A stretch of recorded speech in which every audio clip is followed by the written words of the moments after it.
dianggap double deviance dalam tanda kutip, justru dia didinai, justru keuntungannya dia jalan. Karena nggak dianggap kan, nggak dianggap ada, bahkan kita bilang nggak ada tuh, nggak ada, ya udah dia jadi hidup.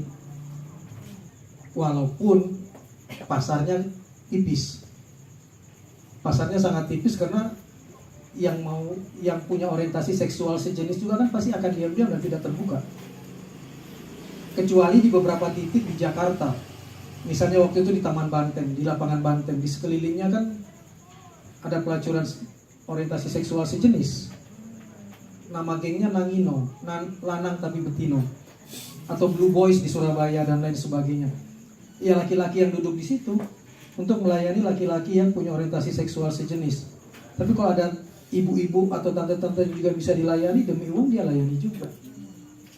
Sehingga orientasi seksualnya bukan orientasi seksual pilihan atau kemauan dia pribadi, tapi sebagai orang yang cari duit, kamu mau servis seperti apapun boleh, termasuk trisam, termasuk pesta orgi dan lain sebagainya bisa, termasuk kamu punya imajinasi seperti apa sih?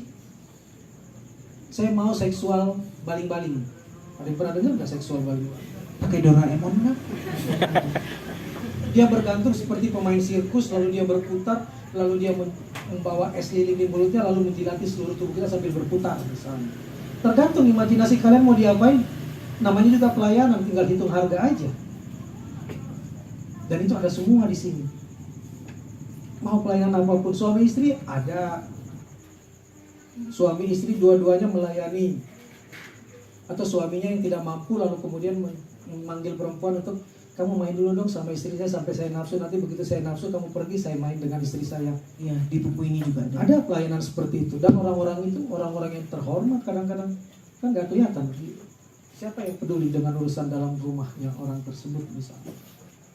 Dan Ray pernah seperti itu, terpaksa harus melayani seperti itu, dan disitulah Ray mengatakan, tolong dong skripsimu jangan cuma jadi skripsi yang tersimpan di perpustakaan UI, nggak ada gunanya.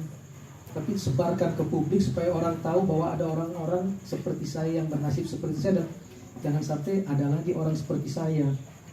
Dia mengucapkan saat itu ketika dia keluar dan dia nanya, sepanjang saya melayani orang ini kamu tetap berdoa kan, Man? Dan saya pegang kitab suci itu, ya saya berdoa. Terima kasih saya masih hidup. Tapi dia buka payudaranya, putihnya tergantung, sudah digigit dan hampir putus. Dan dia tidak mau nangis. Yang nangis saya.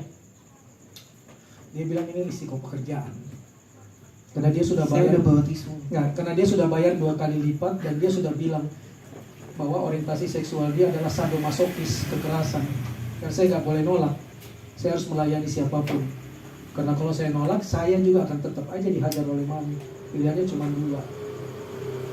Itu yang saya bawa ke dokter untuk dijahit. Dan situ dan dia bilang, kamu gak mau kan pacarmu, temanmu, anakmu, istrimu putihnya seperti saya. Jadi tulis cerita ini supaya orang-orang lain tahu bahwa ada perempuan yang diperlakukan seperti ini, yang sudah mati dalam keadaan masih hidup, dan tubuhnya bukan miliknya tapi milik orang lain. Dan ketika saya nangis, saya malah ditampar sama dia. Yang sakit itu saya, bukan kamu. Kamu yang harus nulis. Saya aja nggak nangis, kata dia. Kamu jangan nangis. Kamu nulis, jangan cengeng jadi orang. Itu yang membuat saya kadang-kadang sudah kehilangan rasa sedih lagi, karena udah melihat semua peristiwa-peristiwa ini. Dan itu saya tulis. Nggak tahu sangat vulgar atau tidak dalam novel itu. Tapi itulah yang saya tulis, dan saya masih menemukan itu sampai hari ini. Kemarin dia DM, anak umur 15 DM karena cinta palsu yang ditulis di Kompas itu kan. Ketemu laki-laki yang kemudian sepertinya baik, ternyata cuma mengeksploitasi secara seksual, lalu kemudian meminta uang sehingga akhirnya sudah hamil, ditinggal. Pinjaman online-nya juga 200 juta, semua diambil laki-laki itu, dan dia nggak bisa berbuat apa-apa karena udah hilang. Dan ibunya cuma nitip ke saya, bantuin dong anak saya lagi hamil.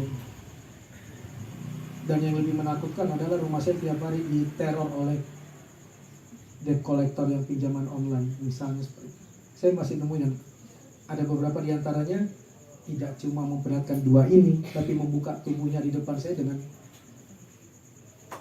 luka-luka. Itu yang ingin saya tulis untuk kelanjutan ini, tapi saya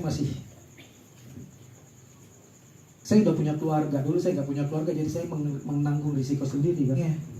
Sekarang saya punya keluarga, saya udah takut, ada rasa takut yang lumayan berlebih karena ketika ini di launching pertama kali, selesai launching saya ke parkiran mobil, di mobil saya ada kucing terpotong 5 dengan tulisan mau mengalami nasib yang sama atau stop, misalnya seperti itu. Waktu itu kan saya masih gagah. Sekarang emang Enggak, nyawa dia tergantung yang di atas, bukan orang ini, lanjut gitu loh. Oh. Tapi sekarang saya punya banyak orang lain di belakang saya yang lu masih berani melanjutkan ini. Atau ketika saya mau berani melanjutkan, kemudian saya berhubungan dengan korban dan dengan orang itu lewat Zoom, sayanya yang dijebak, malah direkam. Bayangin gak, Kang Maman yang bijak di Notulen Lawak Club Indonesia itu ternyata juga memesan perempuan, dan ini bukti rekamannya.